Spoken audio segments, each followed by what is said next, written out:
Assalamualaikum Kak. Waalaikumsalam. Apa aja yang bisa Kak bantu? Jadi gue lagi nih Kak mau konseling sama Kakak. Sebelum kita melakukan konseling, kita perkenalan dulu ya. Baik Kak. Oke, perkenalkan nama Kakak Ayu Cynthia, bisa dipanggil Ayu. Baik, perkenalkan nama saya Wilda Febrianti Kak, bisa dipanggil Wilda.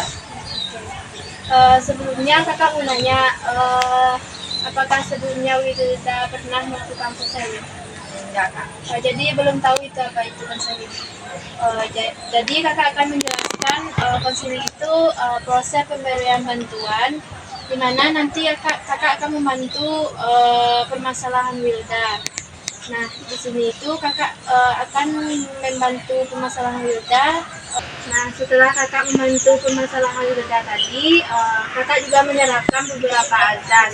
Yang pertama itu ada azas kesukarelaan, di mana Wilda kakak minta untuk sukarela untuk menyampaikan permasalahan apa saja yang Wilda alami tanpa ada yang ditutupi.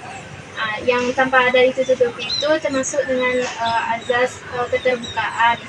Nah, di sini apa yang akan Wilda sampaikan tidak kakak bocorkan kepada siapapun, cukup antara kita saja yang tahu. Nah, apakah Wilda paham? Paham Kak. Jadi permasalahan seperti apa yang sedang Wilda alami saat ini? Saya merasa insecure gitu Kak. Jadi kayak kurang percaya diri dan lihat teman-teman yang lebih bisa dari saya tuh kayak iri aja gitu Kak. Jadi permasalahan yang Wilda alami itu Wilda merasa insecure ketika melihat teman. Iya Kak.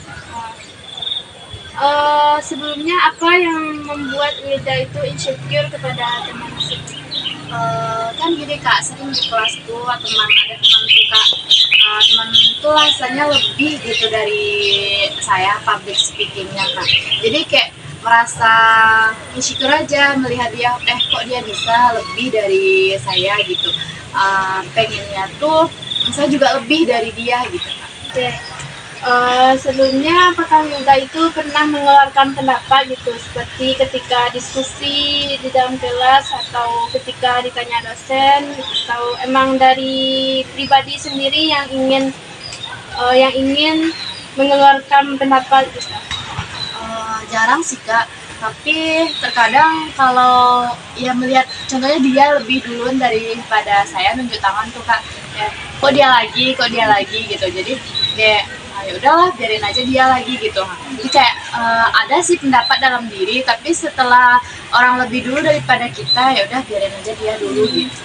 Jadi kalau ketika ditanya dosen, Wilda jawab. Iya Kak. Tapi kalau nggak ditanya, Wilda diam aja. Padahal Wilda itu tahu kan apa jawaban dari pertanyaan dosen. Iya Kak.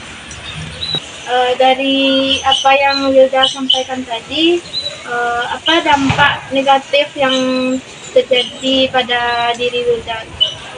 Sebelumnya Kak, saya merasa kurang percaya diri Kak. Jadi kalau merasa kurang percaya diri itu rasanya tuh kayak ada yang kurang gitu Kenapa orang tuh lebih bisa daripada saya? Jadi kayak lebih mending baik tutup diri daripada mengeluarkan pendapat kalau orang lebih dulu dari kita gitu Kak.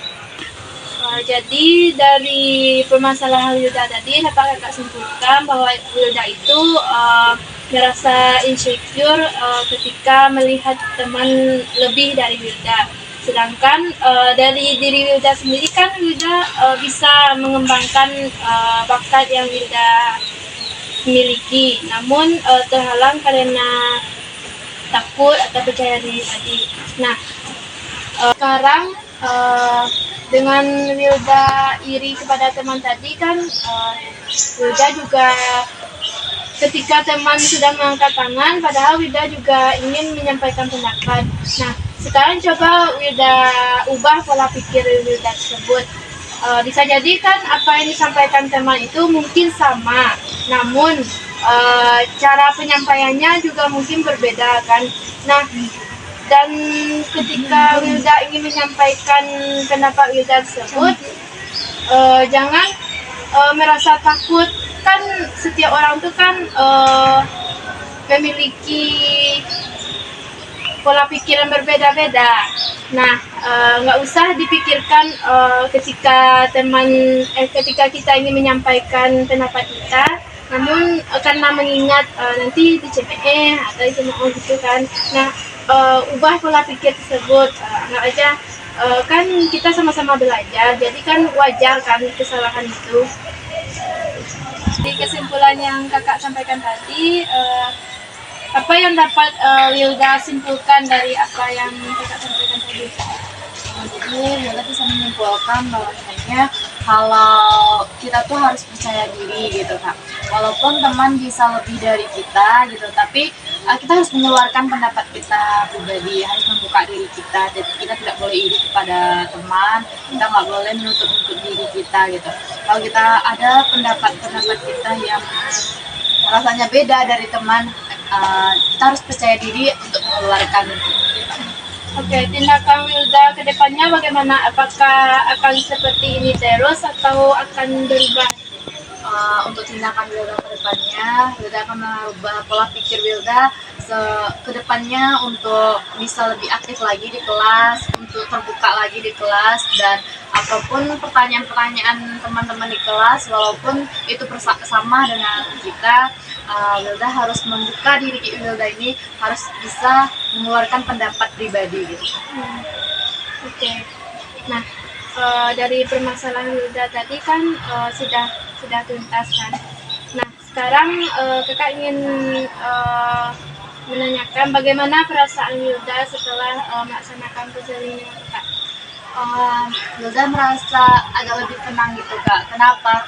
Kan awalnya tadi kayak bingung, kayak nggak tahu mau curhat ke siapa, mau cerita ke siapa. Tapi karena Wilda udah konseling sama kakak, kayak lebih tenang, kayak tahu gitu arahnya. Kita nggak boleh nutup diri gitu. Jadi udah insya Allah selesai masalahnya tuh rasanya kak. Dan niatnya tuh udah ada untuk berubah gitu. Karena permasalahan Wilda tadi sudah tuntas, dan kapanpun Wilda membutuhkan kakak untuk konseling lagi, Wilda bisa menghubungi kakak atau mencari kakak. Baik kak, terima kasih kak. Kita akhiri konseling kita hari ini.